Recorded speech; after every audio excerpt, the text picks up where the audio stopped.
জয় গীতা। দাঁড়াও, গীতা পাঠ যখন তোমার সামনে এসে গেছে, তোমার ভাগ্য বদলে যাবে। তুমি একজন সনাতনী ভাই, তুমি একজন সনাতনী বোন, আর গীতা পাঠে অবহেলা করছো। এটা কেমন করে হবে? একটু শুনো, তোমার সনাতনী বোনকে একটি কমেন্ট রেখে যাও। আজ আমি গীতার 4th অধ্যায়ের শ্লোক 3 পাঠ করব। এই শ্লোকে আমরা এটাই জানবো যে মানব সমাজে 2 রকমের মানুষ আছে। তারা হচ্ছে ভক্ত ও অসুর। জয় গীতা, জয় গীতা, জয় গীতা। গীতার শ্লোক স এবায়ং ময়া তহ দ যুগ প্রাক্ত পুরাতন ভক্ত হসি মে শোকা চেতি রহস্যং তুহ দুত্তম। বঙ্গানুবাদ।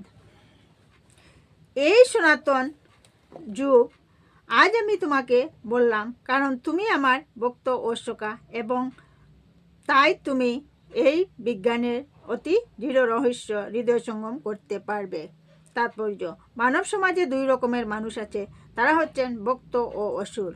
ভগবান অর্জুনকে ভগবত গীতা দান করতে মনস্থ ছিলেন, কারণ অর্জুন ছিলেন তার শুদ্ধ ভক্ত। অসুরেরা কখনোই এই রহস্যাবৃত জ্ঞানের মর্মার্থ উপলব্ধি করতে পারে না।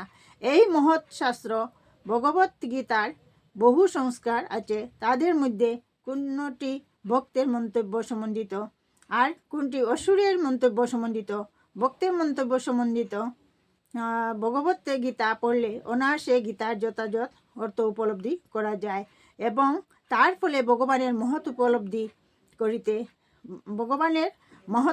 উপলব্ধি করতে পেরে হৃদয়ের ভক্তির সঞ্চার হয়।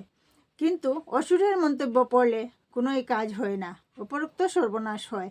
অর্জুন জানতেন শ্রীকৃষ্ণ হচ্ছেন স্বয়ং পরমেশ্বর ভগবান।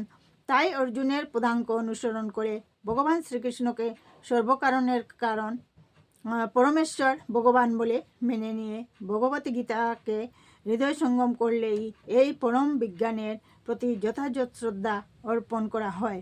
অসুরেরা কিন্তু শ্রীকৃষ্ণকে যথাযথভাবে গ্রহণ করে না, বরং তারা নানা রকম জল্পনা কল্পনা করে শ্রীকৃষ্ণের পরিচয় নির্ধারিত করতে চেষ্টা করে।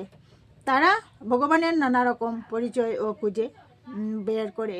এভাবেই তারা জনসাধারণকে বিভ্রান্ত করে, পথভ্রষ্ট করে এবং ভগবত বিদেশী করে তুলে। তাই আমাদের সাবধান হওয়া উচিত, যাতে এই সমস্ত অসুরেরা আমাদের আর বিনষ্ট করতে না পারে। আমাদের উচিত অর্জুনের পদাঙ্ক অনুসরণ করে ভগবত গীতার মর্মার্থ উপলব্ধি করা এবং ভগবানের দেওয়া এই আশীর্বাদকে সর্বত্রভাবে গ্রহণ করে আমাদের মানব জন্ম সার্থক করে তোলা। জয় শ্রীকৃষ্ণ। রাধে রাধে।